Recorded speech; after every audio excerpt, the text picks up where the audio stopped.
Hani çünkü genellikle 2 günlük, 3 günlük oluyor seyahatler. Siz epeyce bir haftadan fazla oradaydınız. Tabii ki Azerbaycan'da ne yediniz, ne içtiniz diye sormayacağım. Şimdi Çin mutfağını gördükten sonra hemen akla yemek geliyor ama gezdiğiniz, gördüğünüzü, izlenimlerinizi rica edeceğiz sizden. Hemen başlayalım isterseniz. Tabii ki. Ben Azerbaycan'a BAP diye bilinen bir teşkilat var orada. Bütün Azerbaycan Birliği diye bilinen. Biliyorsunuz merhum Abülfez Elçi Bey'in bir Birleşik Azerbaycan ideali vardı. Onun gerçekleşmesi için bir teşkilat kurmuştu. Tabii onu bir siyasi teşkilat olarak adlandırmıyordu. Bütün siyasi teşkilatın üzerinde bir teşkilat olarak buna BAP özet olarak bütün bir Birleşik Azerbaycan Birliği. O merhum Elçi Bey'in vefatından sonra ciddi şekilde zayıfladı. Son dönem BAP'ı yeniden harekete geçirmek istiyorlar Azerbaycan'daki arkadaşlar. Onlar da ilk girişimlerini, ilk işlerini beni davet ettiler bir konferans için. Sağ olsunlar. Ben de oraya gittim. Tabii sadece BAP'ta olmadı. Başka yerlerde de bazı siyasi partilerle de görüşümüz oldu, konuşmamız oldu.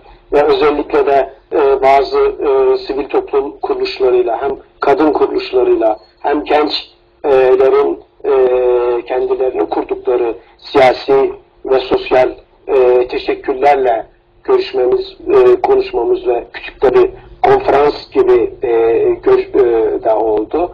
Yani doğal olarak biraz memnun geri döndüm. Yani sağ olsunlar çok iyi karşıladılar. Nereye gittiysek yani bir sevgi, saygıyla karşıladılar.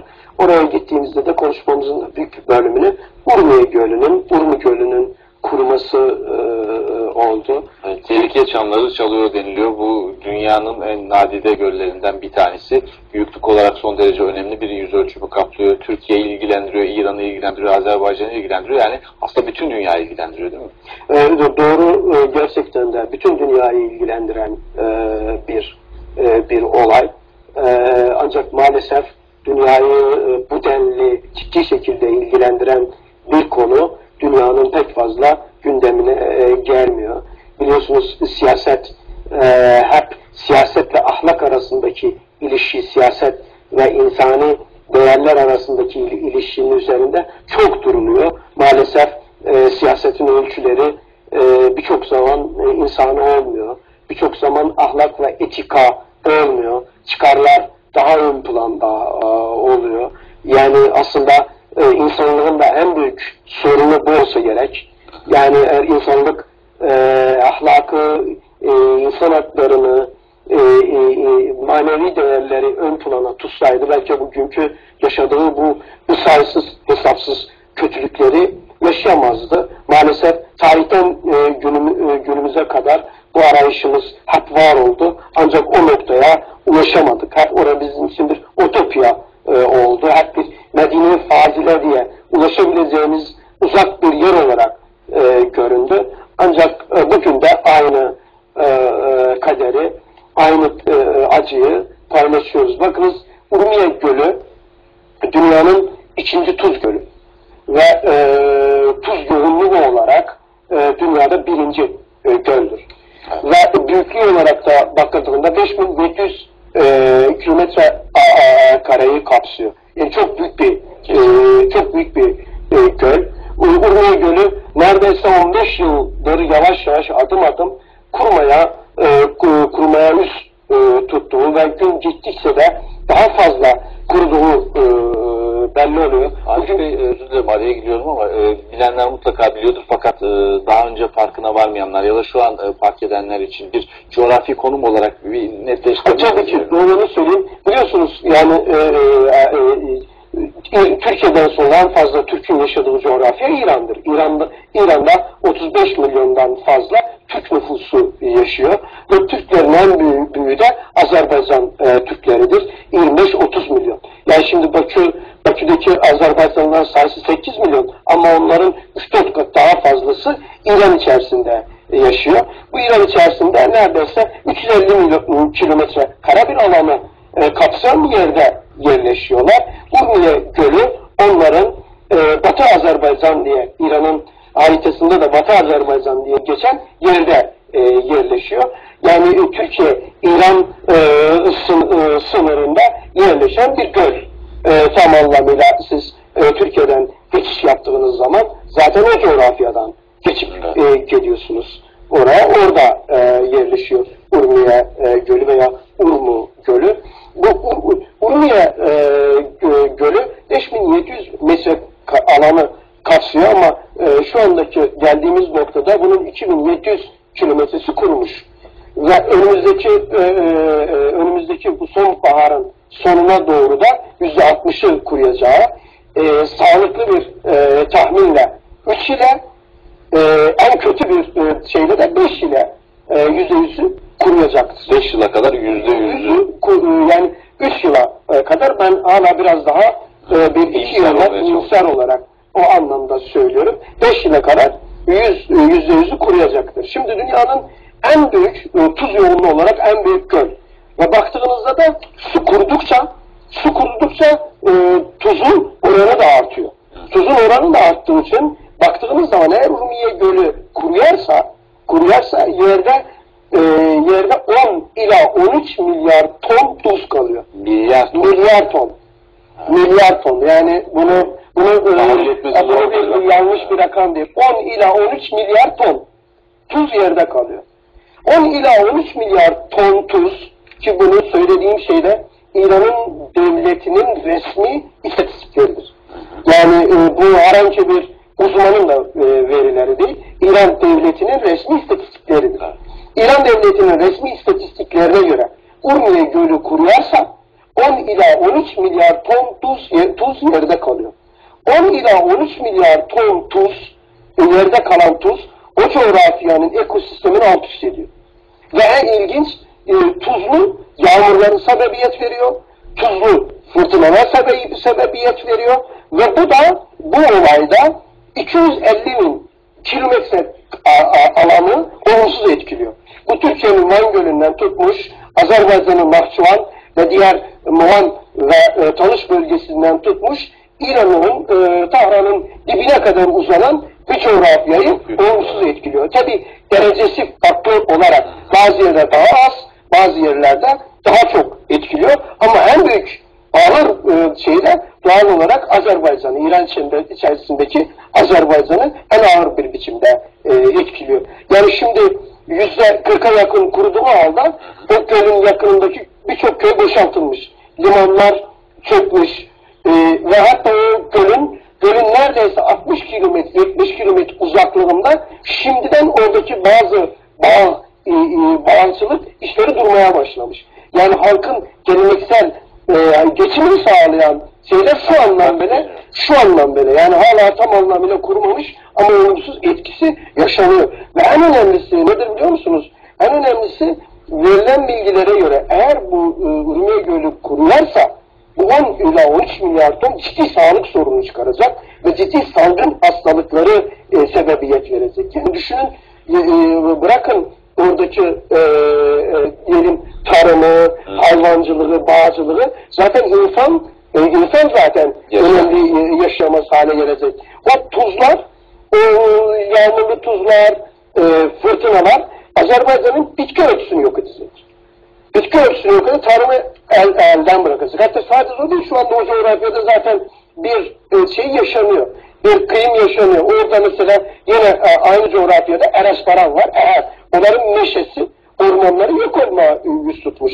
Savalan Dağı'nın eteğindeki bütün otlaklar, yaylak edildiği bölge orada yok oluyor. Şimdi Urmiye Gölü ile bunu birleştiği zaman neredeyse o coğrafya tamamen yok oluyor. Ve en iyi bir rakamda 15 milyon insanın hayatı olumsuz etkileniyor.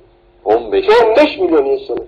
Yani yine de tek söyleyeyim, 15 milyon insanın hayatı olumsuz etkileniyor. Ve şimdi böyle bir potansiyel bir ekolojik krizle karşı karşıyayız. Ve sorun nedir biliyor musunuz?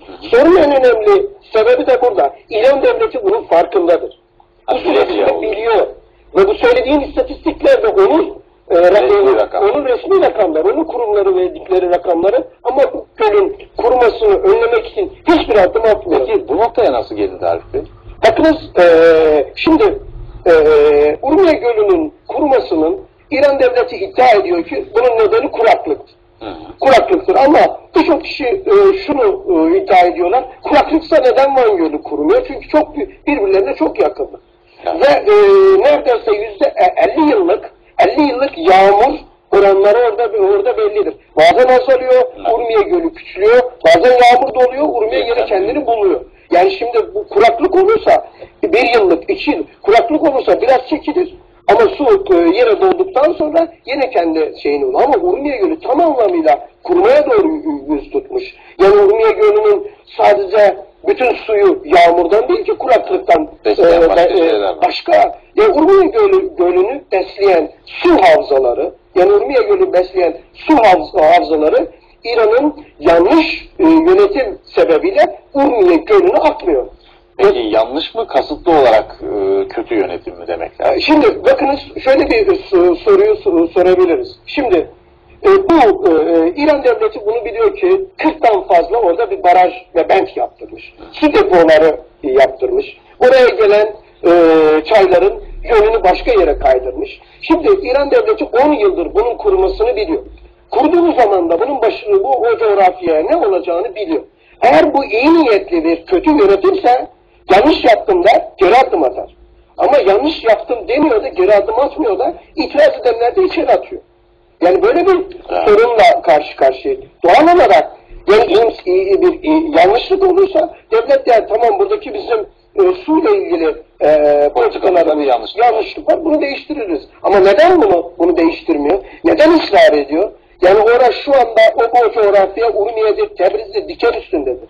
Yani sürekli olaylar, gösteriler yaşanıyor. Bugün hala oturduğumuz, yaşadığımız bu günde orada onlarca insan tutuklanıyor. Bu gösteriler yüzünden. Bu olayla direkt bağlantısı olmasın, dolaylı bağlantısı sebebiyle bazı insanlar faili meçhul bir biçimde öldürülüyor, yok ediliyor trafik kazası çerçevesi içerisinde. Çok farklı şeyler yaşanıyor. Şimdi eğer senin niyetin iyiyse, kötü yönetimse neden onu yapıyorsun?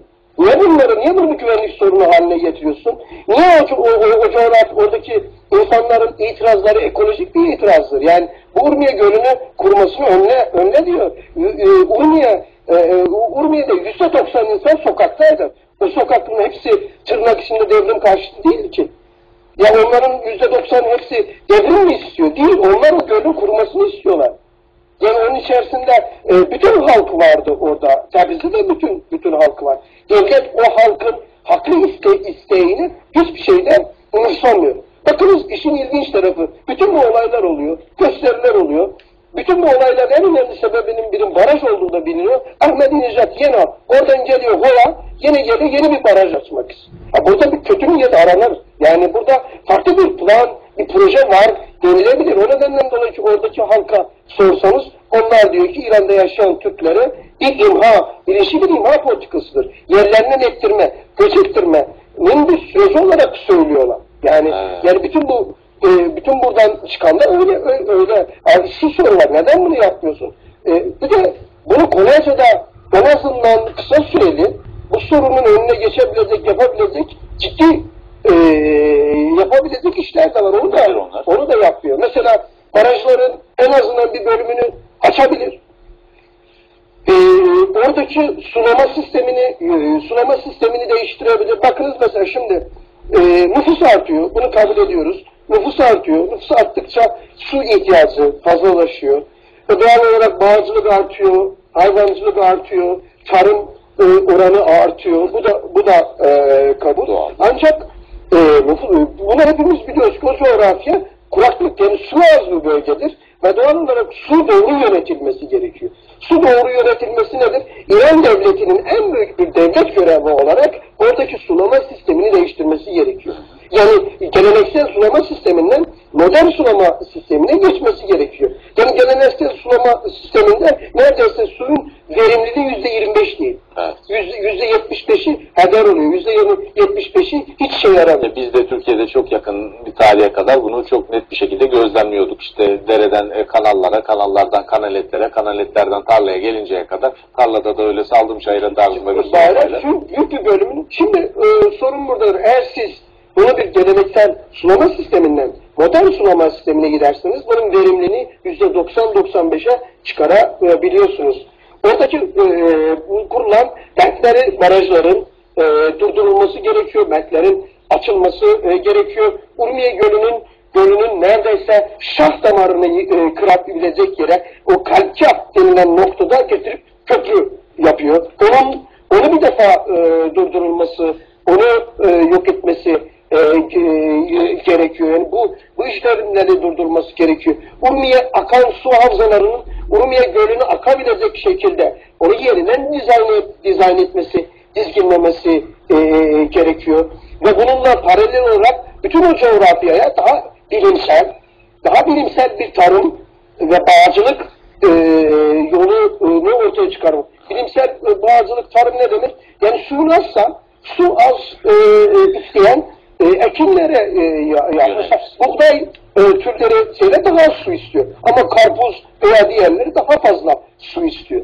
Ve doğal olarak eğer senin burada suyun azsa, Urmiye Gölü de kuruma tehlikesiyle karşı karşıyaysa, doğal olarak sen çok geniş, çok boyutlu, daha bütüncül bir planla bunun önüne geçmen gerekiyor. Ama bunun önüne hiçbir şekilde geçmiyorlar. Geçmedikleri için önümüzdeki süreçte önemli sorunlar yaşıyor. Bakınız Türkiye'de maalesef bu sorunu görmek istemiyor.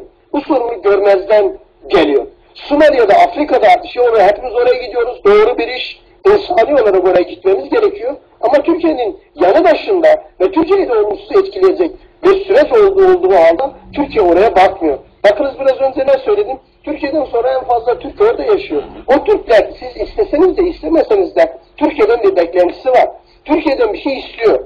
Yani Türkiye'nin en azından bu gölün kurumasına dönük bir çaba, bir işaret bekliyor. Eğer bu böyle bir çaba, böyle bir işaret olmazsa ciddi bir hayal kırıklığı yaşanır. Nedir? Biraz önce siz de söylediniz. Hani Türk'ten başka dostu yoktur diye o slogan, yani orada da bunun farklı bir şekilde yorumu. İşte Irak'ın kuzeyinde gördük oradaki Türkmenlerin nasıl uzun süre yalnız kaldıklarını ya da kendilerini yalnız hissetmelerine sebep olacak hareketlerde bulunulduğunu Türkiye tarafından daha yeni